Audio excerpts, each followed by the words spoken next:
Hello, hello, hello. Welcome to the vent. Welcome in. We are excited about our conversation tonight.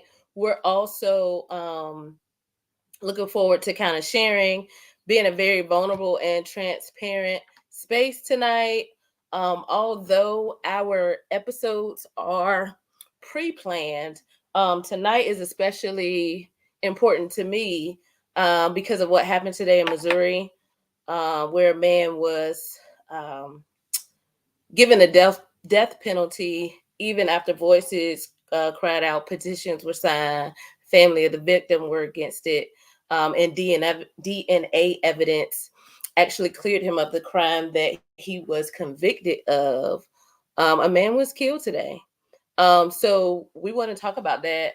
We want to talk about the power in our voices, the power in numbers, why every voice should be heard when there are millions and millions of people who have signed petitions and done things like that. And not just in the case today, but in cases in history, even things like more recently that have happened where people have been innocent or cleared of crimes. However, they still had to suffer the consequence of something. So I want to talk about that tonight. We're getting into tonight our main theme is pull up on them. So we're talking about bringing our voices, contacting our local officials or officials on any level, participating in community campaigns, as well as using our voices to speak out, kind of like what we talked about last week, speaking out in ways that we can improve society, in ways that we can make things more equitable, as well as how we can help to prevent things like what happened today to Marcellus Williams. How we, as people, as a collective, as deep people from different faith spaces, as deep people from different faith backgrounds, as people from different ethnic, racial, sexual orientations, people from different geographical locations, economic truth is all these things that cause people to come together. And if we are the people who are part of this nation, if we're people that are part of this society, if we're people that have to abide by laws and all these things, we should have some say in what's happening.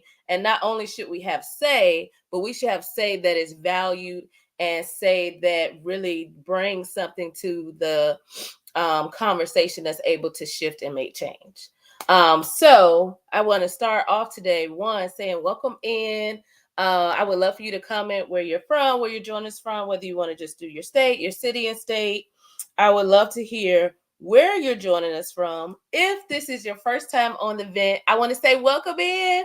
Thank you for coming on. The conversation is not the same without you, whether you listen, whether you share, whether you type in the comments, whether you send me DMs, you text me. The conversation is not the same when you are not here. So thank you for coming. Thank you for joining. Thank you for being part of the conversation and really making the event what it is. We really, really do appreciate communal conversation. It's so important to us, and it's what keeps us going. So come on in the room. Thank you. Welcome in. I do want to start off like at probably almost every episode, letting you know that this is communal conversation no matter what we talk about. Hey Tony, ATL from ATL and Hampton out. So the vent is a communal conversation. So it is every voice is heard, every voice is considered, every voice is valued. We can take information, chew on it, we can glean from everyone. So everyone has something to add. And again, adding, maybe you just listening and taking it back to your home, to your friend group, to your, your circle of influence. And maybe you comment to here, and maybe just you listening, and then later coming back like, hey, let's talk about this. What was this all about? So you joining conversation looks like whatever you're comfortable with. So I want to be clear on that, but it's communal conversation, and it's things that we may not all have the space to talk about everywhere. So our goal here with the event is to make sure that you have a safe space to have conversations that may be uncomfortable in some spaces, have conversations that may be hard to have with certain people. We want you to know that you can have it here with us. And it's a no judgment zone. I don't know if I'm on Instagram, y'all. It's a no judgment zone. It is a space where we are here with you. I know what I didn't push go live, so that's on me. All right, Instagram, I'm coming now. I forgot to click go live on Instagram. Hey, Instagram, welcome into our chat for tonight.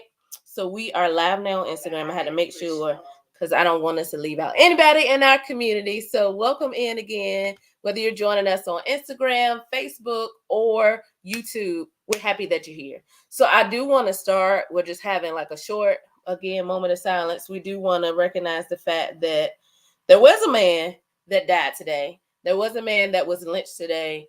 And even with voices coming together, however, we were not able to get that overturned or at least delayed at the very least. So we want to talk about that tonight. Hey TC, hey Pastor Gilliam, hey Lena, and we're gonna talk about some other things as well. But thank y'all for coming in. Let's we're gonna have like 30 seconds, just a moment of silence, in honor of that.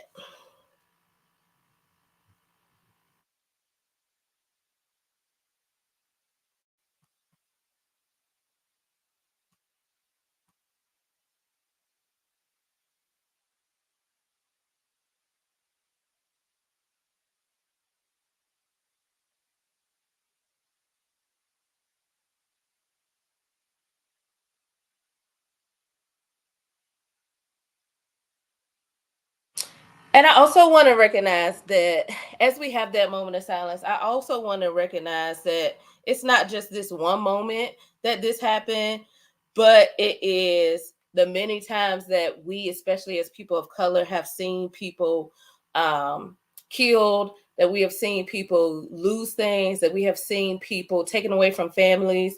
So it's not just one moment, it's the history and all that comes behind it. And with that, that causes us to mourn moments like this. So this is not an isolated incident. This is something that's very fresh as well. And I do want to recognize that and respect that it's not just about this singular moment. And that's another reason why I think the important, especially the conversation we've been having this month, is so important because um, we often act like some people, not everybody, right? Many of us part of this conversation, we recognize a lot of things. Will make things seem like it's new or it's an isolated incident, when many of the things that we see happening now are just happening and they're just publicized more because we have social media and we have people with cameras and they're able to go live on scene and things like that. And things don't stay just in the area, but it goes worldwide because of just the sheer fact of technology. So I do want to acknowledge that as well. But as we go into this conversation, I also, one of the things we're going to talk about is Martin Luther King as being a socialist, and kind of about Black Christian socialism. But I also want to talk about, in relation to what happened today in Missouri, is one of his famous quotes, right? A threat to justice somewhere is a threat to justice everywhere, right? So an injustice somewhere is a threat to justice everywhere. So we can't think that we're above or so far away from what can happen to someone else. And we want to be able, it's so much bigger than us. So we also want to be able to prevent this, or put things in place, kind of like, again, like we talked about last week, so this just doesn't happen again, and it doesn't continue to happen, and it's just swept under the rug like it's acceptable, right? Many of these things that's happening in our system are unethical, they're immoral, it's questionable whether they're legal or not as well. So I do want to recognize that, and this was, I promise, this conversation was pre-planned, but I feel like it was so fitting for tonight that we do adjust that. And if there's anything that you want to share, you can DM me, you can drop it in the comments. It's a little heavy, but I do want us to be honest and open about what's going on in the world around us, because many things that affect one family affect us as a people. So tonight, again, we're talking about pull up on them. So our conversation is talking about what our faith. So no matter what your faith is, no matter what your spirituality is, no matter what your religious background, or if you're not religious at all, no matter what your background is, often our faith shapes other parts of us and how we view other parts of us. So the first, the thing that we kind of want to talk about is faith and political action and how those things often go hand in hand. We talked a little bit last week, right, about like civil rights movement, how many church leaders were intricate parts of that. We also talked about how many civil organizations were part of that. Committees were formed, things like SNCC and other um, um, what do you call it, groups were formed to fight injustices. And it wasn't just for one group of people. It was for people who wanted to be rightfully compensated for the work they were doing. It was people who were fighting for LGBTQ plus rights. It was it was women. It was people of color. It was people across the board that were being discriminated against. So we don't want to leave out one group or think that civil rights only belongs to one certain type of people when it goes across the board. And we want to talk about that tonight. And I want to hear from you tonight. So the question I have, I guess the opening question I have for you as we talk about faith and politics, because there's some spaces where they're disconnected, right? And there are other spaces that often try to bring them together. So I don't know where you are on that spectrum. However, I do want to talk about it. And I would love to hear from you.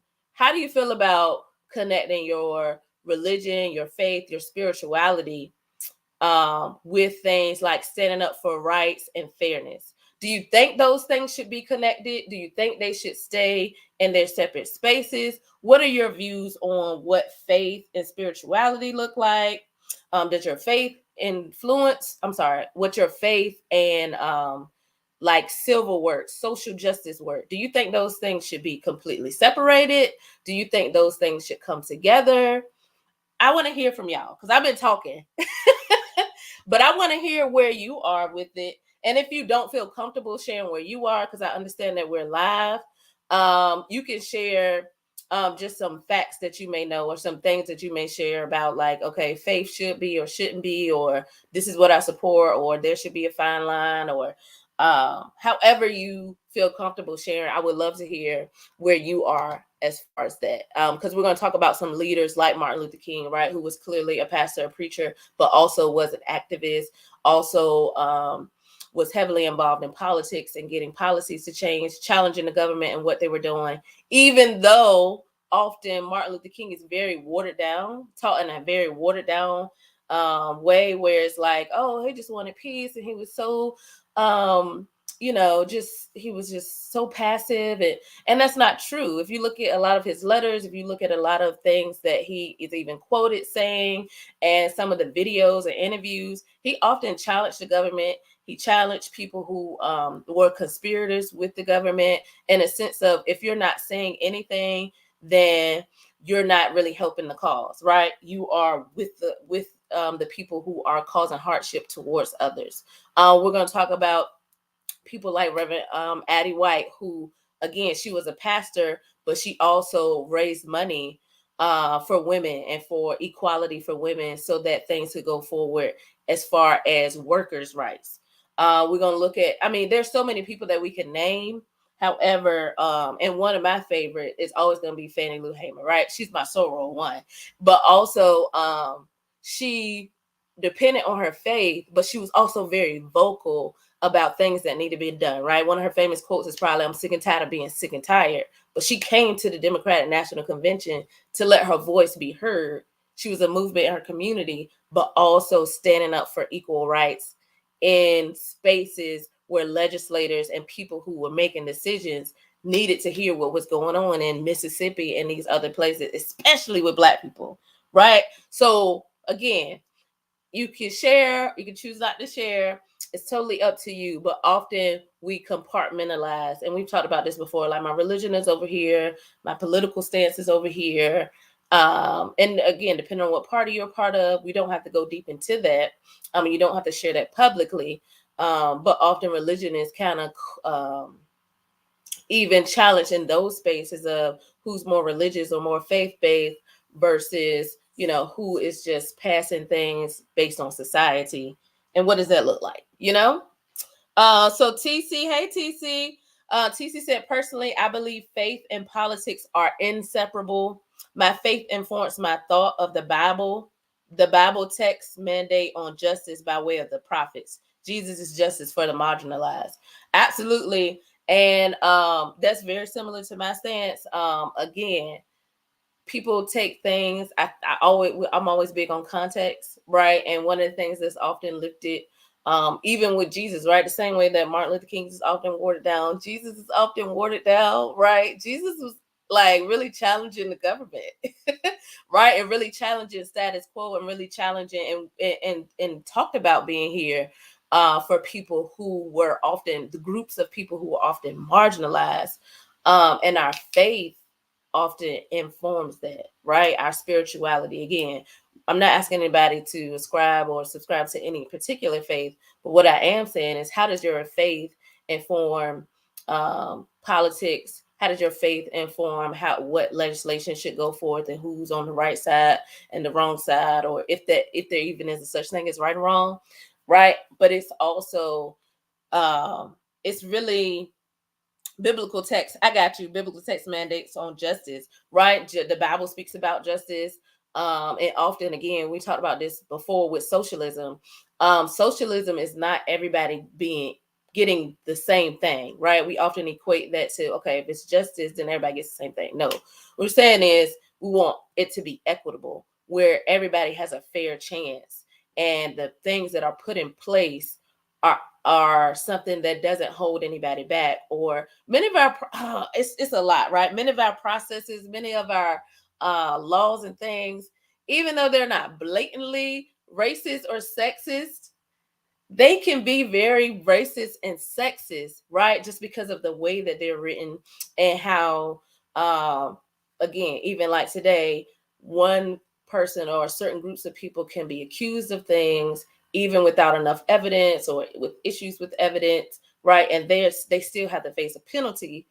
While on the other hand, there may be another group of people where you can have all the evidence in the world to say that they did something, but somehow they still get off, right? So it's like, what's really happening? And often they say the system is broken, but I would challenge and say that the system is working exactly how it should be working, because the people who put it into place are the people with power. So how do we get our voices into that, right? And how does our faith look in all of that? Also, how does our faith inform what our voice sounds like, who our voice leans towards? And if our faith says something like, I come for children and oppressed and widows, what does that mean about the laws that are created, and how that impacts vulnerable groups of people, right? So that's always something that I am looking through the lens of, just based on my faith, right? But not anything that I try to put on anyone else. So that's just one of the ways we want to kind of have the conversation from. And if you're not spiritual at all, it's also just looks at, okay, what does rights look like, or what do rights for different groups of people look like? If our system has issues, kind of how would you, or what would you do to make an impact or change some of those things, right? So another question that I would love to hear from you all as well. Again, we're just talking about community on all levels. So community worldwide, community on a national level, community in your state, community like right there in your neighborhood as well, because all these things are connected, whether it looks as close as it really is or not. All these things are connected. So things that happen in the White House affect us, yes, but things that happen on your local school board, and things that happen with city council, and things that happen with your delegates and your senators, and the decisions that they're making about what comes to your city, what doesn't come to your city, things like parks and access to green spaces, and where the landfill is going to be located. All these things affect our day-to-day life, where the grocery store is and who has access to that, where your local hospital is located, right? Where the local trauma unit is. Does somebody have access to urgent care? How much are you paying in city taxes? How much you paying in food? Like, all those things affect us across the board. It really does. And I'm not saying that you don't know this, but I think I would love for all of us to have to challenge our awareness of it. Like, how much do we really think about it versus us voting every 4 years, us voting during midterm elections on a federal level? How often do you attend city council meetings and school board meetings? And how often, when they have a public hearing, are we really paying attention to what decisions are being made and who those decisions impact, whether positively or negatively? So we want to consider that. Hey, Dre. Dre says politics informs faith in our culture, which should not be. See, yeah, so we talk about how our faith informs politics, but just like Dre said, often the politics, it works in the reverse, right? Politics informs our faith. And I think, unfortunately, right, and this is not an attack on the church or any religious institution, often what happens, the church and religious institutions are reactive to it versus us, and I'll throw me in there with it, right? Versus us being proactive and trying to bring a change or noticing things and using our voices. It happens and then we react. And often by then, the decision is made, the land has been bought, the plan is in place, everything is going into place because people in our neighborhoods and our areas were not informed or did not attend, so they had no voice in the matter. So now we got to pay catch up versus us being there at the table. Thank you for saying that, Dre. Yeah, it affects our ability to buy homes, right? And fair interest rates, right? There was something in the news, and I know this happened with a lot of banks, and I'm going left, but I'm coming back, where like there was a particular bank that was denying more people of color loans or charging them higher interest rates, right? Based on, whatever, right? The lines get muddy. However, that is a practice that is something that should not be happening, because if everything's supposed to be equal, right, then why are certain people being denied, even if they are technically eligible or they technically really do qualify for something? Why are they denied? Why are they getting higher interest rates? Right. I've seen things on TV. I used to be in real estate. Like if Black people had like pictures of themselves in their home while the home appraiser was there to say how much their home value was, their home value will be significantly less than if it belonged to people of European descent, right?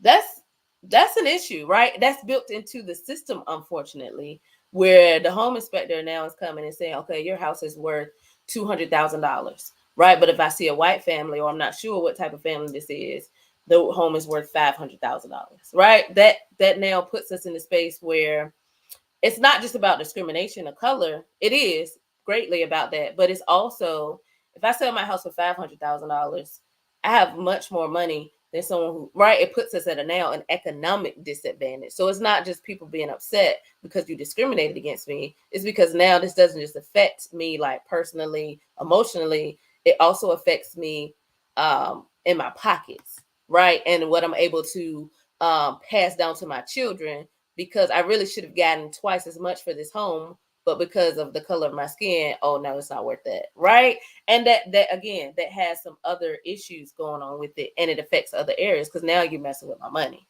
Ms. Rosa said that practice has been happening for a long time. Yeah, that's what I'm like. These things have been happening. It's just like more accessible for us to see that it's happening because the news is now reporting on it and people are now saying something. Even in Virginia Beach, right, my local area, I don't remember the woman's name, but she bought like a $2 million car. Her husband bought a $2 million condo on the beach, right? Lady found out she was a Black woman and did not want to sell to her anymore. Grant, that is against the law, first of all. There used to be like the covenant, what is it, deed covenants or something, like way back in the day, where people would not sell to Black people, but they're trying to continue these things by any means necessary. However, it's unlawful at this time, and what we have to do now, right? And I want to know where you are, is to make sure is to stand up against many of these things that are happening and make sure that there's legislation and there are things that are written so that it's not just a one time, oh, that shouldn't happen to her. It's now something written to make sure that this is maintained, that this doesn't happen again. So you don't want to sell to me, that's fine. But by law, you can't discriminate against me because of the color of my skin or my ethnic background or anything of that matter. Now I was coming back to something, y'all, and I forgot. We do have to be more proactive, and as well as we have to do things that sustain, because often we work in a one-by-one, case-by-case, and it would be more advantageous for us to work in, okay, this is a practice that's happening, right? Get down to the root of it. How do we come against that practice? How do we put people in office? How do we amend things? How do we go back and look at some of these ordinances in our city and see what the real motive behind them was, and see how we can cause change, right? And sometimes it seems so foreign and it seems so far-fetched, but the right to vote was far-fetched for women and for people of color at one point. Women being able to get credit cards in their own name was far-fetched at one point. There were a lot of things that seemed far-fetched or seemed like it was not attainable, but it happened because people, right? Because of these movements, because of these groups that formed and were determined to have some time, and it's not even always equality, but some kind of equity. And they didn't just do it for, okay, we're just going to do this bus boycott in Montgomery and it's going to affect this. No, it affects transportation, right? We're not going to just do this one thing and it just affect one simple thing. We're getting acts and laws and bills and these things passed so that it won't just benefit us, but it'll benefit the generations, right? So I challenge many of us to think about what we can change, who we can help support to get into office and to get into certain spaces like attorney general, or who can we help get into those spaces so that there are things that are put in, systemically, just like there are things that are put in against us systemically. Who can we help put into places so that it's more equitable and so that we open the door for the person that's coming behind us to move forward as well. So with that being said, I want to hear from you again. Thank you for your input so far. So kind of going back and your mental, going back in spaces that you've been in or things that you've seen. We kind of talked about civil rights, we talked about women's rights, and things of that nature. So I would love to hear your input in this space as well. If you could think about a time when you saw people in your family or in your community or someone you're just connected to or heard about working together to make life better for everyone, and what's something that they did, right? And this could be anything, right? Like Dre was on, Dre's church has a community garden. So they literally have a garden outside where they grow vegetables and different things like that, right? As part of initiative to help people, right?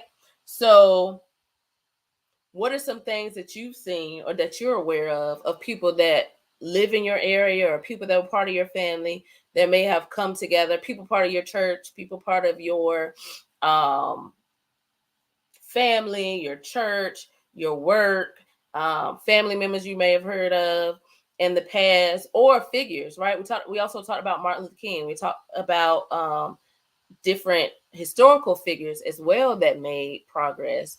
But who are some people that you can think of, or some times that you can think of, that people actually try to do something to make life better, not just for themselves, but also for people around them, right? I know teachers, right, to this day that purposely write their lesson plans a certain way because they know they have certain students that may not get it the same way as someone else does. So equity for them is, I'm gonna present it with a visual. I'm also gonna do something audible. I'm also gonna give, extra time during this space because I know some of my students get it, but it may take them a little bit longer. So I'm a lot more time in this space so that they can do this. Right. I have a quiet space in my room where if somebody's not having a good day, they can go sit over here. Right. That's equity where everybody's not getting the same thing, but there's something for every type of person available and accessible to them. Right. Or neighborhoods. We may not live in a rural area, right? But I've been in spaces in Richmond and other cities where they have like urban gardens, right? Where people can come, maybe they have raised beds, right? Where people can come and get fruits and vegetables, or they have access to it. So maybe you're not close to a grocery store. Maybe you're not close to, like farmland where you can go to a farmer's market, but we have this, modified urban garden where you can come in and get what you need, right? We've seen different things, and and it's not necessarily, again, always something it doesn't have to be something grand or something beautiful. It's just something that makes it more accessible. Whatever people need, their needs, things that they really need access to flourish, more accessible to them, right? What does that look like? Or if you don't know a time, right, or you're not familiar with the time of something that happened, what's something that could benefit your community? Like if you look around your community, if you look around your neighborhood, if you look around your city, if you look at your state or your region, what are some things that you think would help people, right? Maybe access to a bus system or a bus line or a metro. Maybe the neighborhood being more walkable, where the grocery store isn't 6 miles away, but there's at least a small convenience store that has something fresh in it. Where something, like if you don't know of something offhand, what is something that could benefit your neighborhood or people around you? Or is there a group of people that you wish that you could do something for, or that you think deserve more, deserve better, right? Like, let's say Virginia, for one. I think that Virginia could benefit from a raise in whatever the minimum wage is, right? And probably many other states as well, right? Because many people who make minimum wage aren't able to afford somewhere to live, right? So it's like I'm either underemployed or I'm underpaid. So I'm working 40 hours, 60 hours a week, 70 hours a week, but I still can't afford to live. I still can't afford to get groceries. I still can't afford basic necessities. Like, something about that just doesn't, it just doesn't register for me. Miss Dorothy Blunt said the Educators in Faith Conference. Yes.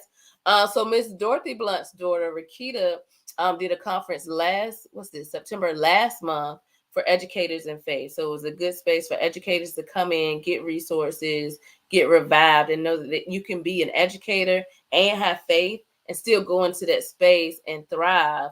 And you don't have to separate the two, right?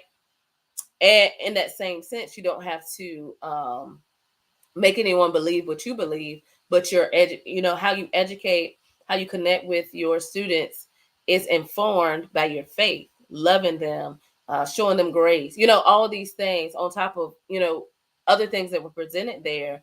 And also they had a student speak. So that's also bringing the people who they are serving, who they're pouring into, bringing their voice into the conversation so that they're able to participate as well, right? I love that part of the conference as well, where it's like we have educators here, but also we want to hear from students, right? Because they're being impacted by the educators.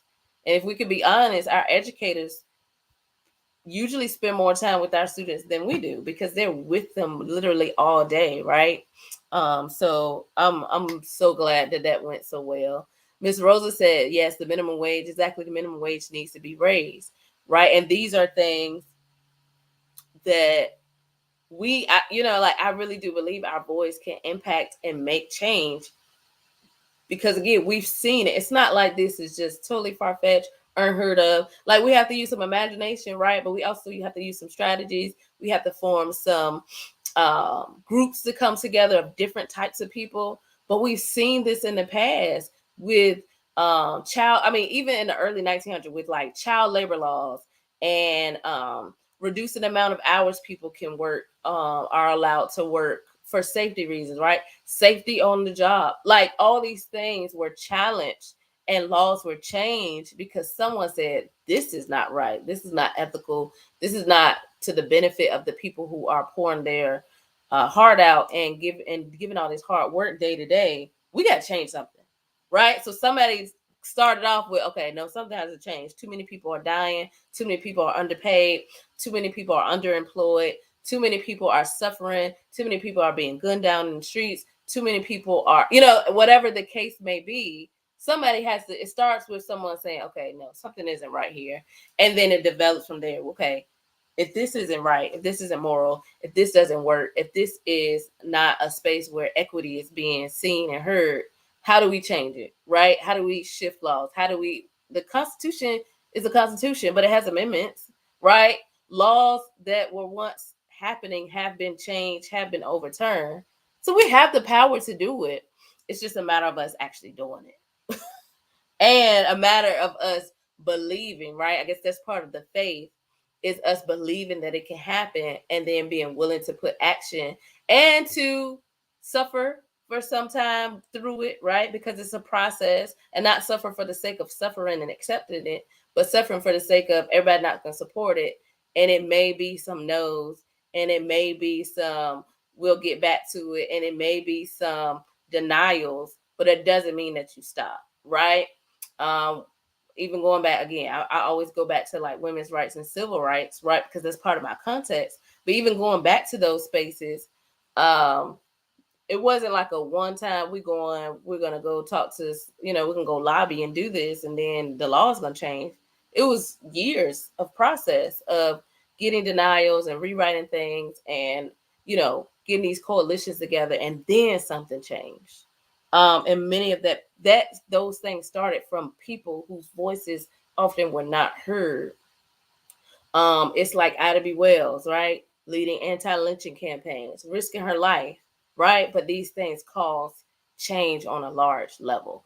So I don't ever want us to think, I'll say, I don't ever want us to think that our voice can't cause a difference or make a shift, because it can. And I know that it can because we've seen it with the people that we celebrate today, like the Martin Luther Kings, like the Dolores Williams, like the Addie Wyatts, like the Malcolm X, like all these people. We celebrate them today, but it started because somebody said something and then there was action put behind it.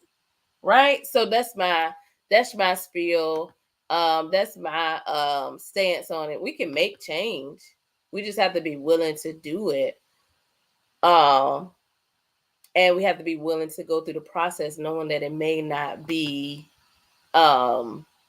comfortable, knowing that it may not be a quick fix, knowing that we may lose some battles, but it doesn't mean that we lose the war.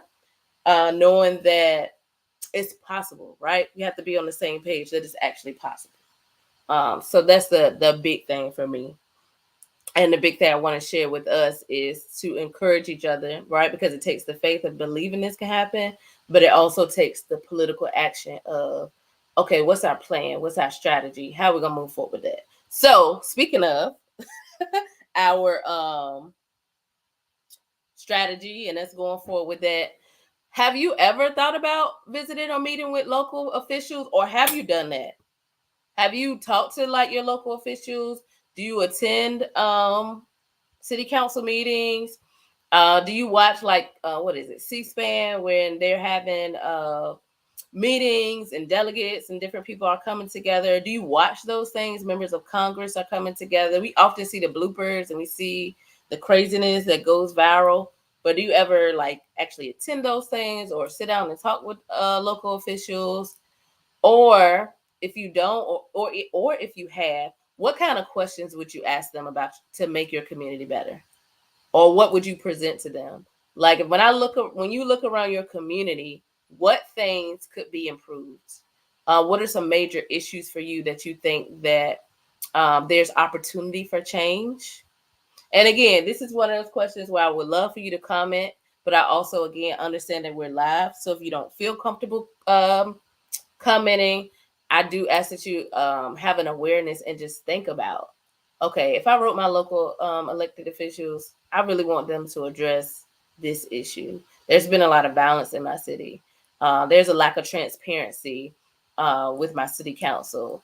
I don't know what's going on with the city manager. I'm confused about the bus systems and, who has access and who can get discounted rates. I don't know about these tolls. Why does my child zone for one school, but we live close to this school? Like literally anything that you can think of. Why am I paying so much why am I paying a local tax and why am I paying 3 different taxes, right? Why is my property rate, my property tax this rate versus this city has this rate?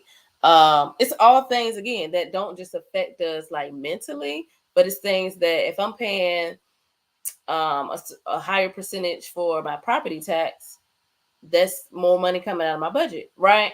So that affects me economically. If a landfill is about to be put in my neighborhood, how's that going to affect my health? If all the basketball courts and parks in my area are filled with beer bottles and crushed glass, what do the kids really have somewhere to play? Why are there no nets? Like what are some questions that you would ask them? And honestly, a lot of these questions came from like neighborhoods that I have lived in or changes that I've seen, right? I used to live in Franklin. Bruce Street Park was one part, even when I was little. It would be glass out there. It just wasn't the safest place to be. It won't always basketball net, right? But recently they did this whole, like resurfacing and it's been completely redone, right? But it's because there was a decision that was made, right? Who got to weigh in on the decision, who didn't, was all about who participated. But that was something that probably needed to be done for 25 years. It got done. Could it have been done sooner? Probably, right? But often these things have to be bought. And even if somebody's already aware of it, it has to be pushed. And we have to come together to say, okay, we're not going to keep standing for this to keep happening. So how do we get the community together to make some changes, right?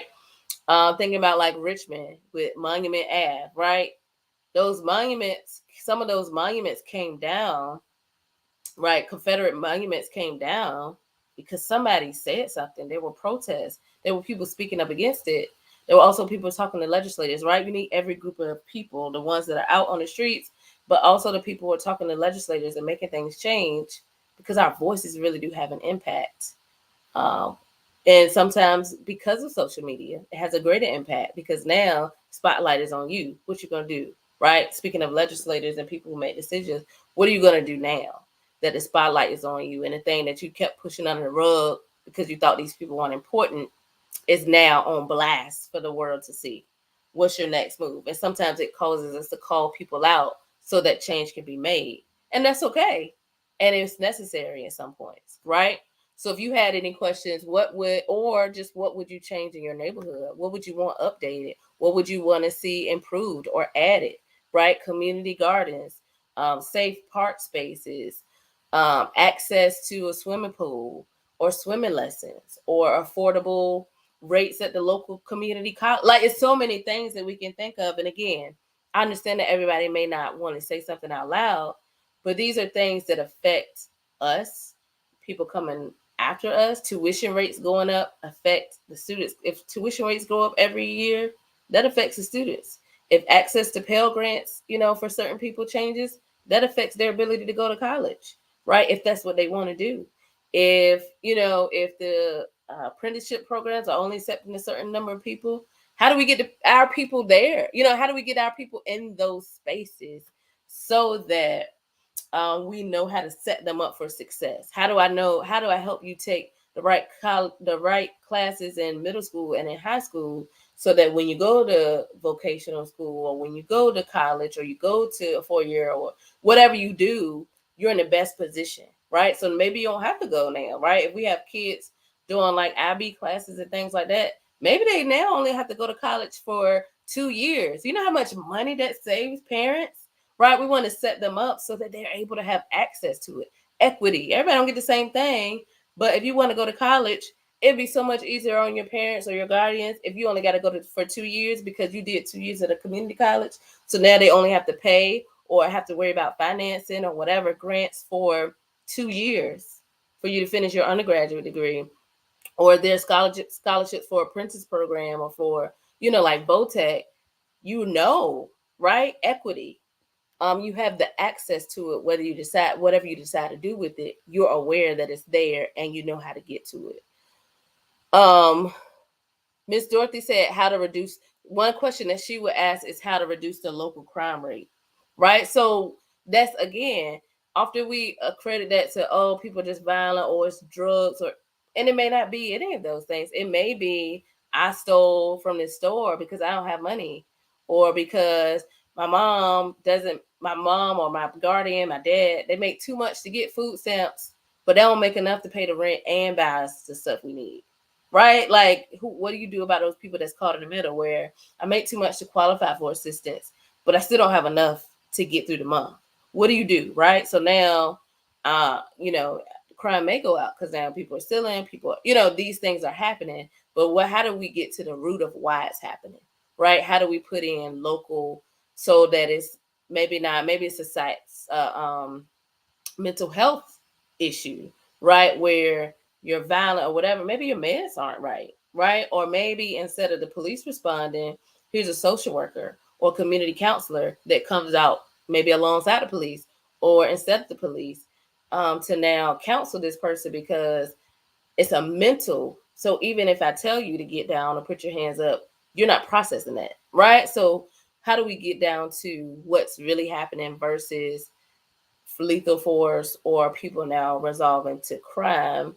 When if we had a neighborhood market where people had access, or we had a local grocery store or farmers market, they wouldn't have to go take the things, right? Or if they qualify for certain services, they wouldn't feel the need to do this, right? So we have to keep things in context and see what's happening, right? Why are these things happening? What are the issues going on? How do we contact somebody so that there can be programs and nonprofits that are able to help out versus us resorting to police and force and prison and jail? What if it is, instead of detention, right, you go into a meditation room because you just need to learn how to control your anger and self-control because nobody ever taught you that, right? So it's like, what are the alternatives to that?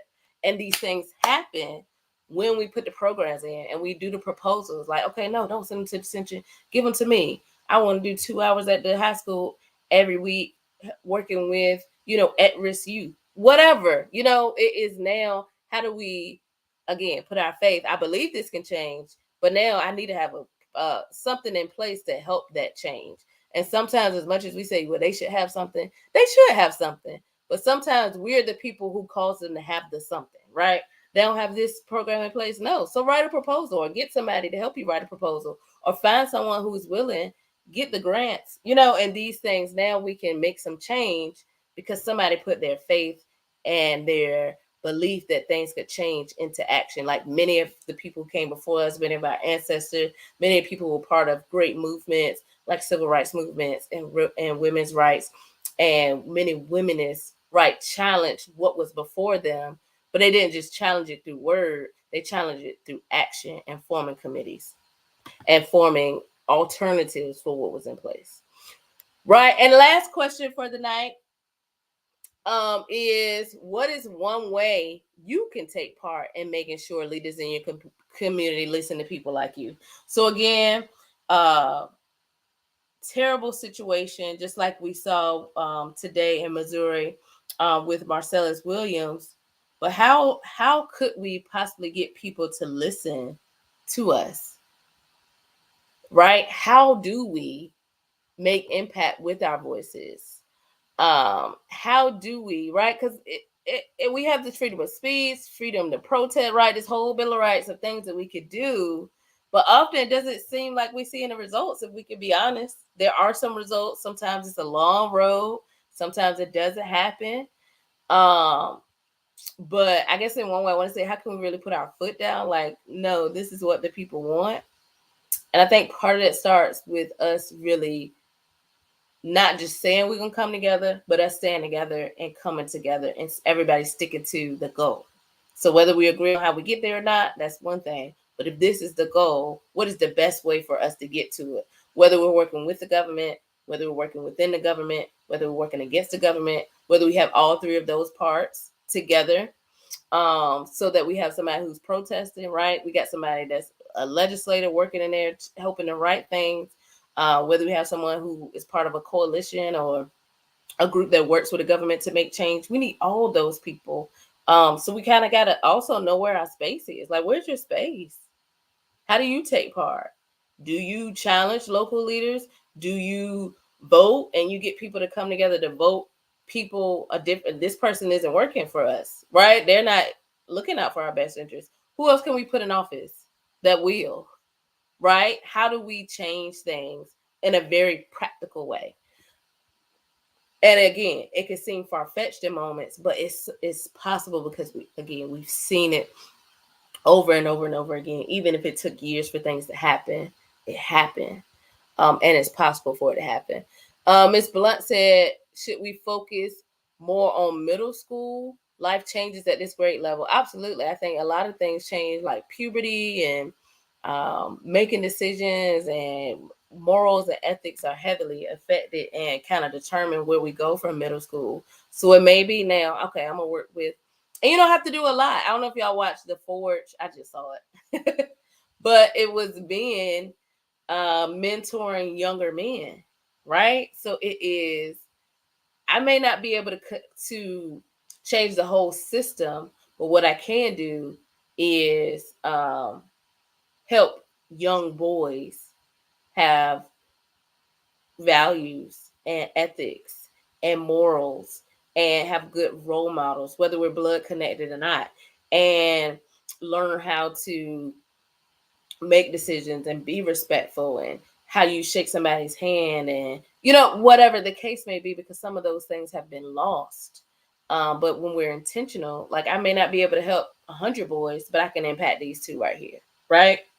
So I think, and that is part. Thank you for shouting out the event, Miss Blunt. That's part of why the event exists, right? To challenge the status quo, whether it be religious space, whether it be a spiritual space, whether it be a political space. We want to challenge what's already in place and give people safe space to say, okay, this was going on in my community and I don't like it, and this is how it's harming people. So now, how do we get people together to say, okay, here's our plan moving forward. This is what we're going to do. Right. And it starts off with us helping to build people up to know that, one, you're valued, two, your concerns are valid, and three, we can do something about it. And you don't have to separate your faith from your political stance, or your faith from seeking justice and equity for people, period, no matter who they are, what they are, how they identify, what their past is, what zip code they live in. Right. That's part of our goal. So I definitely want to thank you all. And tonight was a little challenging, right? So because of what's happened, or what has happened in Missouri, where a man was lynched, right? Two, because these things affect us mentally, they affect us emotionally, they bring up sometimes old scars and things that have happened in the past. But they also kind of, in some moments, reinvigorate us to say, you know what, we can't keep letting this happen, right? So what can we put in place? Again, sustain. What can we put in place to shake these things up, to change these things? And it may be, we need to get some money together, we need to get the ear of somebody, we need to form a coalition, we need to really look at what these laws say and hold the government, right? Because as citizens, we have the right to call the government forth and hold them accountable for their actions. As citizens, we have the right to challenge what's going on and why it's happening and how it's happening in our neighborhoods. We have that right, regardless of what somebody may have told you, what you heard. You have that right as a person of faith, right? No matter how you identify, you have that right to challenge what's happening around you, right? And it's not foreign, right? Jesus challenged things that were in place. Jesus flipped tables over things that were happening that were unethical and that were not right, and people were being cheated, right? Um, Other people came forward and challenged what was already in place, because just because something is legal and legally happening does not mean that it's moral, or that it's not causing harm to a certain group of people, right? Just because legal doesn't mean right. Legal just means, by the letter of the law, this is permissible, but it don't mean it's right. Right? We've seen that slavery was legal at one point. Doesn't mean that it was moral, that it was ethical, that it was not causing harm to a group of people and their descendants.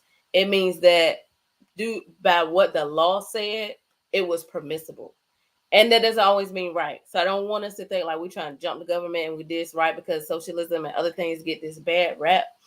But legal doesn't equate to right.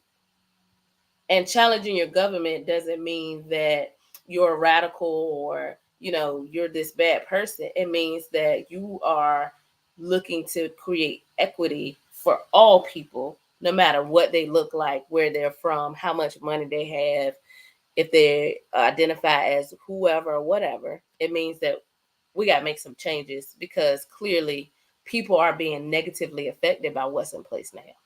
So I enjoyed this conversation with y'all tonight. And I always want to leave you with these two things, because I really want us to chew on it, to think on it, to process it. That as you go through, no matter on a personal level, family, relationship level, legal, challenging politics, and the status quo of what's going on around us, always understand, and this is from the book that we've been kind of following for these chats, there are going to be barriers. There are always going to be barriers, right? It's not going to be a walk in the park. It's not going to be easy. So we understand that there are going to be barriers. We're not overlooking that. We're not, looking at it and thinking, oh, it's just gonna be fun. We're just gonna talk to people and they're gonna go with what we say. No, there are gonna be some barriers. There are always barriers, but there are also bright spots. So there are barriers and things that are trying to oppose what we would like to happen and what needs to happen. But there are also bright spots, spaces for opportunity, spaces for things to shift, spaces for new things to happen when we look at co-creating space so that it can be equitable for more people. So I want us to keep that in mind, as well as if, and I want us to chew on this because I've been processing this for a long time. If there's more than one reality, right? We often say like sometimes like rich people live in one reality and people who work day to day or whatever that looks like live in a different reality. Or one of the examples we used before was the reality in the United States for hundreds and hundreds of years was that presidents were white males, right? And then here comes Barack Hussein Obama changing the reality, right? He shifts the reality of what's been happening and embodies the role of president as this black man, right? So if there's more than one reality that exists, there's more than a way for us to embody what that looks like. So yeah, my city gets a bad rap. That's reality right now. But how can we shift that into a new reality? And what does that look like? And how do we become part of it? Right? Shirley Chisholm understood I can run for president, right, on a major ticket, right? Because that can be reality one day. And maybe she didn't make it all the way, but now in 2024, we have a woman on the Democratic ticket, right, as a candidate, because not just because of what's happened in 2024, but also what happened in the 1960s, because someone visualized and imagined and hoped for and had the faith for a different reality and knew that it could be embodied, knew that it could happen, knew that it was possible, and took steps to make it happen. Even if she knew, I know I won't get but so far, she also understood that I'm gonna be further than anyone else has gone, and this will help open the door for somebody behind me. That's why we always say it's bigger than us. So Shirley Chisholm, right, another one of my sorors, I gotta throw that out there, understood this may not be reality for me right now, but I know that more than one reality exists where a woman can be president or can at least run on a major ticket, right? I know that this is something that can happen. If I can be in this office that I hold now, surely we can keep pushing the envelope to go further. And I want to challenge us to think in the same way. Even if it doesn't become a reality for me right now, I can start making a lane so that it will be a reality for my children, for my grandchildren, for my great grandchildren. We can start clearing a space and making a way so that our faith meets our action and the people coming up behind us have the access to it, have equity in those spaces, right? So again, I thank you all for this conversation tonight, for being open to the conversation. I also challenge you to pull up on your representatives, to pull up on your city council, to make to attend the meetings, to write the letters to senators and to people who represent you. um I challenge you to do these things and not just by word say this shouldn't be happening, but also through action, and not just a one-time action, continued action. So maybe calling the lawyer that you know to say, okay, what can be done about this? I don't really understand the law, but help me out here, right? Reaching out to people that you know in different spaces, right? We talk about diversity and things like that. The collaboration is people who aren't like us. So I might need to talk to the legislator or to the lawyer, and I need to talk to the cafeteria worker, and I need to talk to the student so I can see, okay, what can be done and how can we do it by coming together. So pull up on them the same way you try to pull up on other people and you stand up for your family. You're willing to do this and that. Do it so that we can now have something that we can maintain and sustain for us and for those coming up behind us. So thank you all for this conversation. I will. Hey, Shop Drop Thrills. Thank you all for this conversation tonight. Thank you all for your insight. If you listened in, thank you for listening in. Again, I challenge you to just chew on it, to think about it, to see where do you fit in all of this. And if you don't know where you fit, talk to somebody. You can always reach out to us at the event, and see how we can come together and how we can make change together. Because you don't have to do it by yourself. And you don't have to do it. You don't have to feel like you need to know everything. You just have to know that, okay, something needs to change and I need help and I need to bring in other people collaboratively so that we can do something about what's going on. So thank you. I will see y'all next Tuesday, if not before. Thank you again for joining us for the event, and we will see you soon.